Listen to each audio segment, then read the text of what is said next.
Good morning. We are so happy you've joined us today for Share Hope 2020, Building Beloved Community, a fundraiser for the Dove Project. I'm Jeff Hoyt, your MC. Good morning. It's great to be here with my iPhone and my iPad for Share Hope propped up on 2020. a step ladder in a room just off my kitchen, somewhere on Vashon Island, which tells you all you need to know to confirm that yes, indeed, it's still the year 2020. But good news, when we're done here, we'll be an hour closer to 2021. Somehow I still remembered how to put on a tux, so I got that going for me. And there's a 50-50 chance that I'm actually wearing shoes. Oh, and don't worry if you have technical issues or your bandwidth fails you. The whole event is being recorded and will be shared with you in case you miss anything. And I'm sure that blue tint from my iPad that you see in my eyes will get fixed in post-production. What? No plans to fix that? Alrighty then. The Dove Project is a vital part of our community, and it is so gratifying to be here with all of you today to honor and support their work. You may know that Dove provides advocacy to survivors of abuse and sexual assault. This work is critical. You may not know that Dove also works in prevention of violence and abuse. This prevention work is powerful because it's proven. It's actually the one proven tactic to reduce violence in a community. Dove works prevention from a bunch of different angles in our schools, with our kids, in our community, with our neighbors and friends, and in partnerships and collaborations which help cultivate a safe and stable world for us all. Share Hope is a chance for all of us to come together with intention and focus to build beloved community. And to that end, if you look to the right of my head, I think it's to the right of my head, you'll see there's a chat window. Please feel free to use that window to send gratitude and positivity about anything you see here today. Share Hope is a little window of time in our busy lives where we can come together in gratitude and generosity, where we can build our beloved community and help to keep Dove's work going until the day when we no longer need it. Think about that. A day when we don't need help for survivors of violence and abuse. That might be hard to imagine, but let's stop for a minute and just try. What could that be like? A world where you and me, where all of us are safe and secure. Dr. Martin Luther King Jr. popularized the concept of beloved community, a world free of oppression, discrimination, violence, and bigotry, a world that is fueled by friendship, by goodwill, by deep human connection. And oh yeah, we could use a little of that right now. We need it right now. So let's build our beloved community together. In the spirit of cultivating this beloved community, we want to acknowledge that here on Vashon Island, home of the Dove Project and much of our audience, we are on the traditional land of the Suquamish, Duwamish, and Coast Salish people. We pay our respects to elders past and present. We recognize that our freedom is intertwined and our liberty is bound together. Wherever you are today, you can find out more about the traditional lands where you live at native-land.ca. This is a really cool site. It's a thing where you type in your address, your home address, and you get a whole sense of who lived where you live long before you. That's native-land.ca. And if you're here on Duwamish land with us and you'd like to go beyond just acknowledgement, check out realrentduwamish.org. When we acknowledge harm and work to heal it, we take a step toward that beloved community we're talking about. When we work toward justice, we take a step toward beloved community. And it doesn't always have to be momentous. We don't have to summit a mountain with each step. We can build beloved community every day in both big ways and small. Sometimes it's the littlest thing that can make a huge difference in someone's life.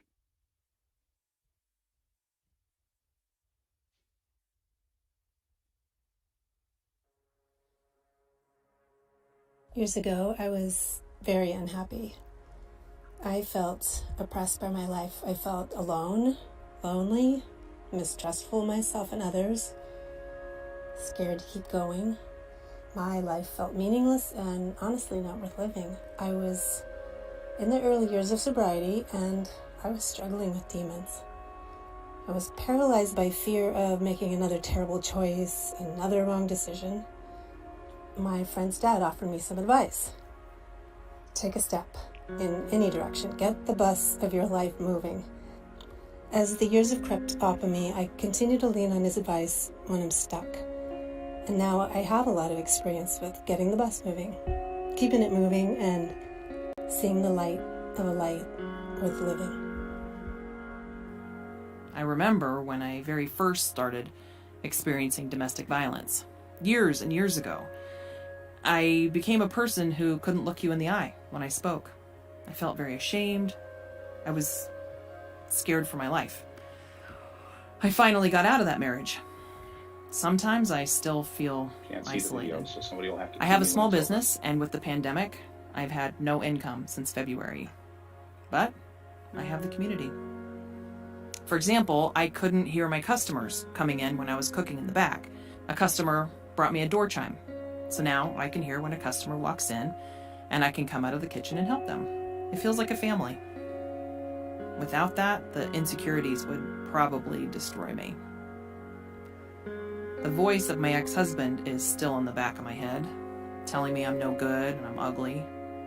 But the love from the community keeps me going. About a year ago, I was in a scary place following a suicide attempt. My wife would get angry and she'd become violent towards me. One night I left the house and got in my car, trying to stay safe the best way I could. I didn't realize it, but my 9-year-old son chased after me barefoot in the rain because he was afraid I would try to kill myself again. My vulnerability made my kids feel more vulnerable. It was a hard place to be. I also didn't know this at the time, but my neighbor had observed the whole thing. Instead of judging me or ignoring it, my neighbor helped. She provided a simple statement to the family court about what she had witnessed that day and over many months. She didn't even know us, but she said I was a good father, and when she stood up for me, it rallied support from others, which I never expected.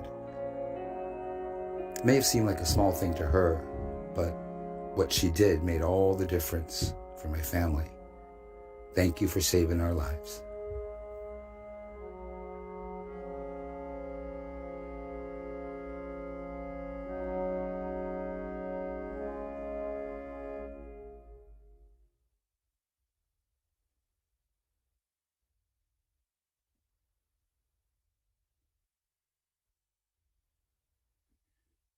Thanks. That was pretty inspiring. Building beloved community really is something we can all do. We can do it every day with kindness. Kindness is big and small. We have what we need within us to build beloved community. Thank you to our community members who shared their true stories of hope with us. It isn't always easy to be vulnerable like that, and we appreciate it. The Dove Project holds a safe place for people to tell their stories, to be heard, validated, and understood. And that's a big part of the work. Emotional support. Now add to that danger assessment, safety planning, legal help, access to English and Spanish language services, short-term emergency shelter, public assistance support, to-go bags, reproductive health support and resources, support for specialized private therapy, online support groups, loans of mobile phones and computers, referrals to trusted doctors, referrals to therapists and social service teams. The list goes on and on and on. And that's just the advocacy work. There's so much more, from Dove's Lunchboxes program in the middle school, to our teen council, to our holistic health offerings for the community. The reach is vast, and it is so needed. All of this work is done with the goal of cultivating beloved community. And in this time of COVID, the work is needed more than ever. Now it is my great honor to introduce our keynote speaker, Scheherazade Tillet. Scheherazade has been focused on building beloved community for most of her life. She is the co-founder and executive director of A Long Walk Home, an organization that empowers young artists and activists to end violence against all girls and women, and she advocates for racial and gender equity in schools, communities, and our country at large. She is a photographer, a youth organizer, and an art therapist. Scheherazade was a consultant for Lifetime's documentary Surviving R. Kelly and a lead organizer of the hashtag Mute R. Kelly campaign in Chicago and curator of the hashtag Say Her Name Rakia Boyd Memorial Project. Her art and activism has been featured in Gagosian Journal, the New York Times, Teen Vogue, the Chicago Tribune, MSNBC, NPR. Before we bring Scheherazade on, here's some of her important work in action.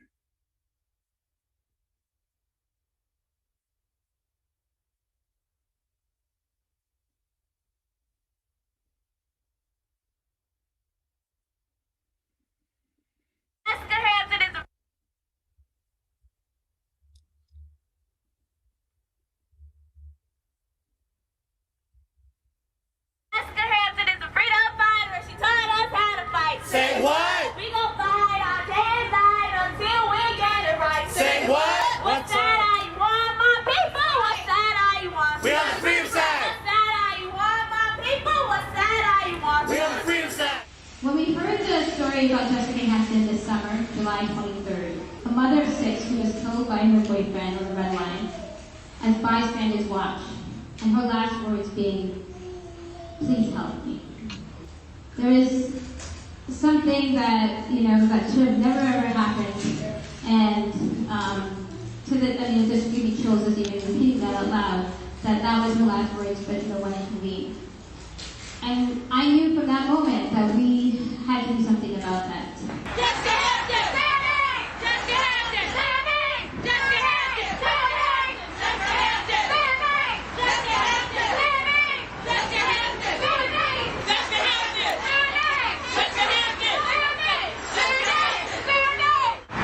Everybody that heard the story about my sister, that is not the story. That's not my sister. My sister, she was caring, she loved, she got a lot of people that love her. She was outgoing, fun, funny, whatever. I mean, if you were mad, she put a smile on your face. Who has the power to stop domestic violence and sexual assault? Who's going to do it? Law enforcement can't do it. We cannot depend on them. So we got to depend on each other. Me, you, all of us in here, we stop domestic violence and sexual assault. We stand up. We speak up. We break the silence. Who had the power to save Jessica Hansen? Who had the power? We were supposed to save Jessica. Period.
You're muted, Nathan.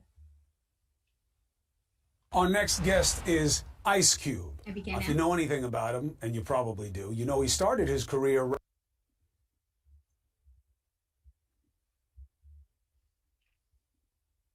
Say her name, Jessica Hampton. Say her name, Jessica Hampton. Say her name, Jessica Hampton. Good afternoon, everyone, and thank you for that warm welcome and showing that incredible yet difficult clip of my work as an artist and an activist. I remember that day when I heard the news about Jessica Hampton. It was Wednesday, June 23rd. It was around lunchtime, 12:30, to be exact. An African-American woman was murdered on the public transportation by her ex-partner. Bystanders watched Jessica, a mother of a 5-year-old daughter, age 25, die as they took out their cell phones and began to photograph and videotape her pleading for her life. Uttering her last words, "Please help me, please help me." Less than 2 hours later, the Red Line train continued to run, preparing for rush hour as if nothing ever happened. Jessica's brothers and sisters learned about her sister's death from the video that was posted on social media. Viewed hundreds of times, it took Facebook 2 entire days to remove it, of Jessica Hampton in a pool of blood on the train. And it took several weeks later for other websites to do the same. I asked myself these questions. How could this have happened in public, in daylight, in large crowds? It could have been me. It could have been you. Why did no one help Jessica? In one of the photographs provided by her family, I saw in the newspaper, I noticed on her collarbone a tattoo right here with the words "beautiful." Her sister later told me that it was there to remind her and others that they are beautiful. I knew from that moment I needed to transfer my feelings of rage and fear. I wanted something to do to celebrate her life, the memory of Jessica Hampton, and reclaim that space for us all. I decided for Domestic Violence Awareness Month, we would organize a march based on that tattoo. The theme would be beautiful resistance. For even in dark times, we must find the light. We are the ones we've been waiting for. June Jordan. At a long walk home, our Black girls organized a march with Jessica Hampton's family. We collaborated with racial justice groups such as Black Lives Matter and domestic violence organizations in Chicago. Together we marched. We played music with the lyrics, "Beautiful." We armed ourselves with tattoos on our faces and t-shirts that said the word "beautiful." We gave out cards on the train with domestic violence information, and we urged people to become outstanders. We marched with strollers, music speakers, megaphones, and we urge ordinary people to become extraordinary people. There was this moment in the film that you saw earlier captured when our girls asked the street musicians to sing the song to Jessica Hampton. The musicians sang Sam Cooke's song, "Change Gon' Come." It was a very emotional moment. Perhaps even at that moment, as organizers, we were disconnected from it all, from what we were doing and who we were doing it for. We held each other to find comfort and to feel Jessica's spirit. A beloved community was born. We then jumped up in the air and chanted, "I believe that we will win. I believe that we will win. I believe that we will win." A familiar chant for many of us who marched for the Black Lives Matter protests around the city. Still gives me very emotional thinking about that moment. Giving us hope and energy to continue the fight for the long haul. Weeks after that march, after the megaphones were put down, after the chants faded, after the balloons were released in the air, we asked those who marched for Jessica to help continue to support the families for those who marched for Jessica, to help continue to support the families in months to come.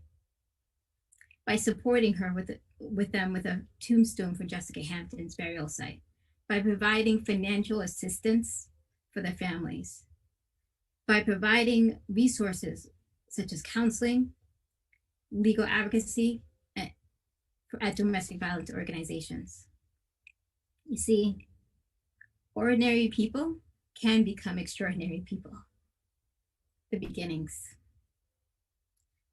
My sister and I grew up in a domestic violence home, which my stepfather was very abusive to my mother for over a decade. As teenagers, we would seek refuge and I would spend endless hours at the library in my family's home, and my friends' families' homes. After numerous attempts, at the age of 15, my mother courageously left my stepfather. See, ordinary people can become extraordinary people. At the age of 17, a senior in high school, I found my purpose. I volunteered at a domestic violence shelter in Newark, New Jersey. Too young to work on the hotline, I provided art lessons for children in the shelter. At the age of 24, my sister, Scheherazade Tillet, and I co-founded a national art organization, A Long Walk Home, that empowers young people to end violence against women and girls. Together as sisters and survivors of gender-based violence, we have empowered thousands of people. We're now in this incredible time over the past few months. We've bared witness to the unimaginable. We are the extraordinary people who have become extraordinary people. The COVID pandemic has put a spotlight on numerous ongoing public health crises and injustices in our society, including violence against women and girls. It has been called a pandemic within a pandemic, or intimate terrorism. And as we prepare for the second surge, this remains one of my biggest concerns, domestic violence. At A Long Walk Home, we had to put young people in Airbnbs and assist in rent due to the domestic violence. With schools closed and many Americans laid off or told to work from home told to work at home, many domestic violence survivors are trapped with their abusers. This isolation only leads to a shattered support network, making it far difficult for survivors to get help that they need.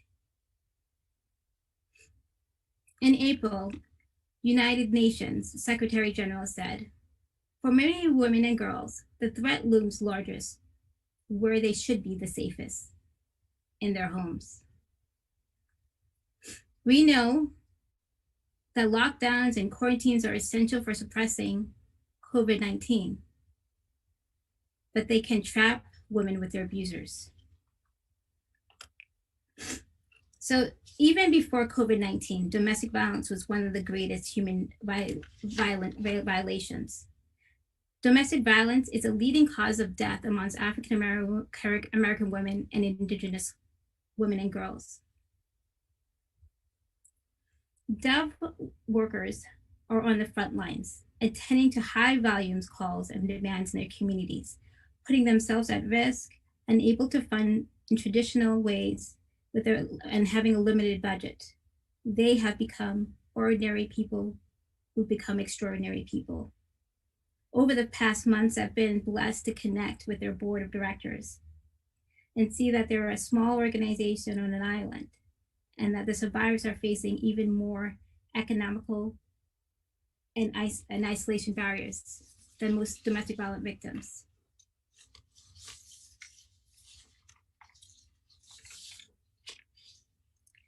I want to end here with my dear friend, Trina Green Brown, a founder of Parent Liberation and a fellow movement maker. Building a beloved community offers us an opportunity to know and care for one another as human beings, and to build the trust needed to successfully leap to the unknown. And from there, great change is possible.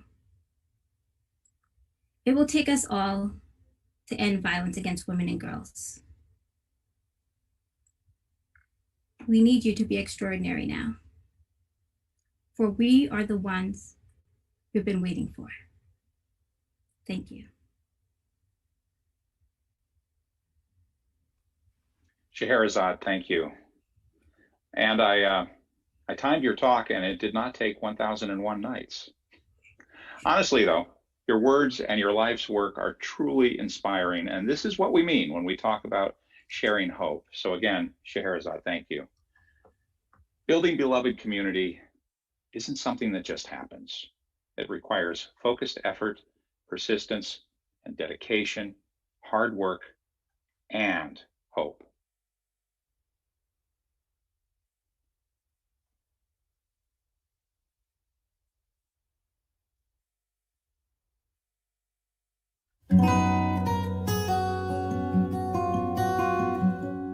The Dove Project builds beloved community. Dove is a catalyst for social change, fostering zero tolerance for interpersonal violence. We do this by providing individualized support to empower survivors and through cultivating focused prevention education that inspires community action.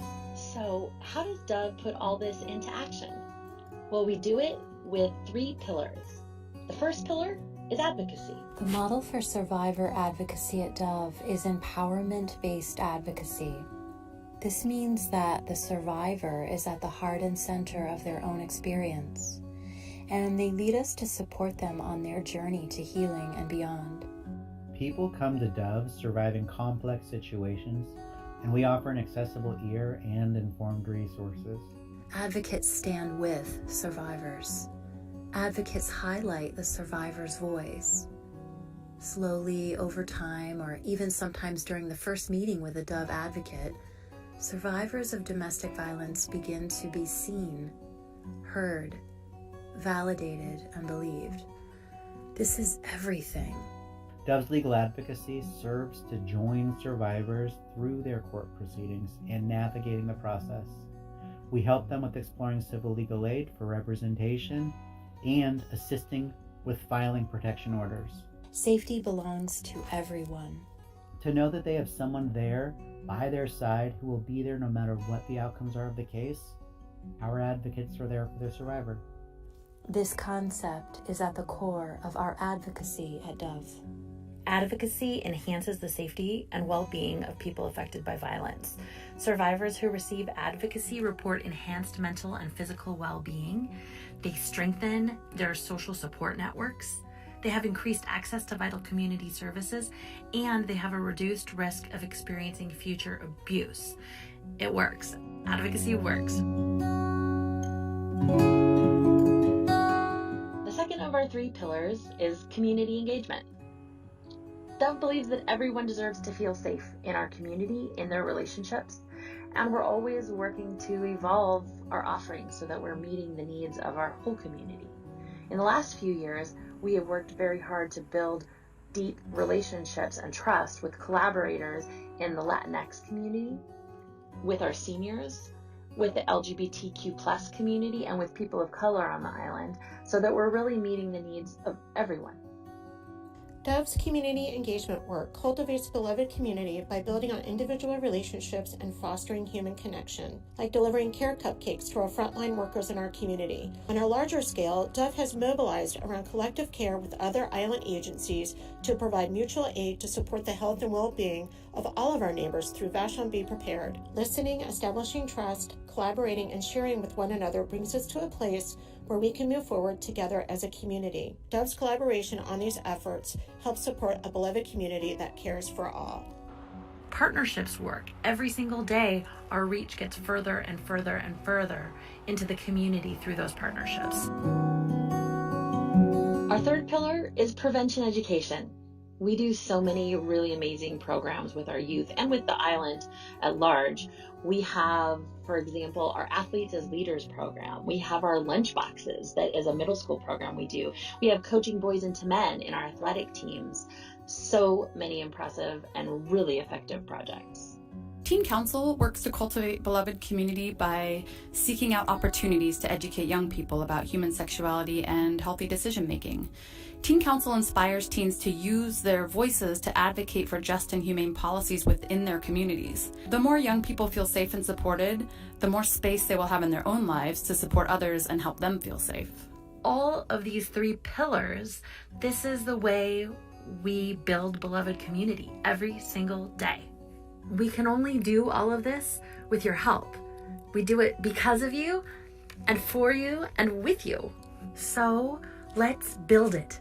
This beloved community. We need it now.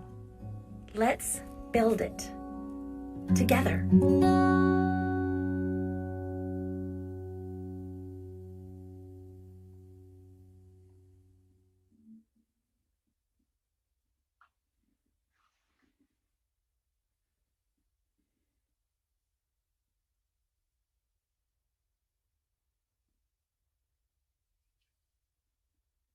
Wow.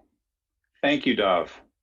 We all knew your work was important, but I gotta say, I really didn't know how much you all do. It's kind of awesome. And I suspect we're all feeling that right now, along with a whole lot of gratitude. A little backstory for you. Dove was founded in 2011 and officially became a 501c3 in 2013. Dove fills a unique need in a unique place. Vashon Island is small, only 37 square miles, about the size of Manhattan, although we only have 10 or 11,000 people. We're a rural island in Puget Sound, just west of Seattle, a ferry ride away from the mainland, no bridges. And even though we are just a 15-minute boat ride from Seattle or Tacoma, being on an island with no bridges leaves us fairly isolated. Up until 2008, our island had no local support for survivors of abuse. Our only option was the Domestic Abuse Women's Network, which meant a ferry ride to Seattle. And yeah, it's a short ride, but you throw in the ferry lines, the traffic in the city, just the expense of a ferry ride, and that just makes the whole process of seeking support fairly challenging. And if you're relying on public transportation, that's easily a full day affair, and that just isn't reasonable.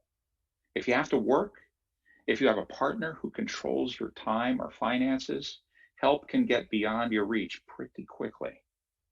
In 2010, a Seattle anthropologist conducted a critical context survey to determine the most pressing social problems on our little island. Domestic violence came in at number 2. A task force consisting of King County service providers gathering data regarding DV on Vashon, and they found the number of survivors accessing services had dropped from 65 per year during a short window when we had local services to just 12 per year in 2010 when no local services were available. The task force findings and the survey results acted as a catalyst, and Dove was born. What started out as a tote bag full of files and a flip phone has grown in a way no one could have anticipated. In 2013, the year we received our 501c3 status, we supported 43 people.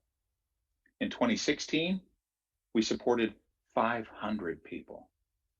In 2019, Dove provided advocacy to 561 individuals, 561 neighbors, 561 friends.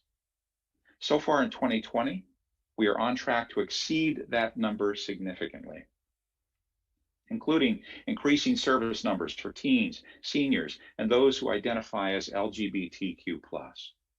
Interpersonal violence can affect anyone, no matter their age, race, class, gender, or sexual orientation. And the unfortunate fact is, with a worldwide pandemic, the harm is even greater. COVID has significantly impacted the lives of people living with abuse. Survivors have less freedom, less access to support, and less financial stability. Being in quarantine with a partner who behaves abusively, that's scary. Rates of domestic violence are increasing across the world, and we have seen similar increases in King County and right here on Vashon Island. Our advocates are seeing more survivors than ever before, and unfortunately, the risk factors for lethality have also increased. The Dove advocates have needed to find new and innovative ways to support survivors. They're forced to be very creative right now, adjusting as things are constantly changing. What used to take 1 hour now takes 4, as they strategize how to get people the services they need in a very unstable environment. The National Coalition Against Domestic Violence reports that in Washington state alone, on any given day, over 1,900 survivors seek services, and over 500 are turned away due to lack of resources. Dove works to make sure no one is turned away due to lack of resources here, ever.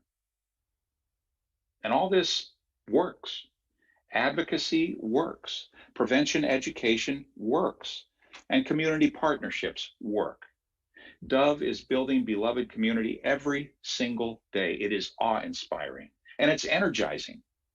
If you feel energized by this, you too can be a part of the work, because beloved community won't happen by accident, but it can happen if we all work together. We need it now. So let's build beloved community together. You knew an ask was coming, right?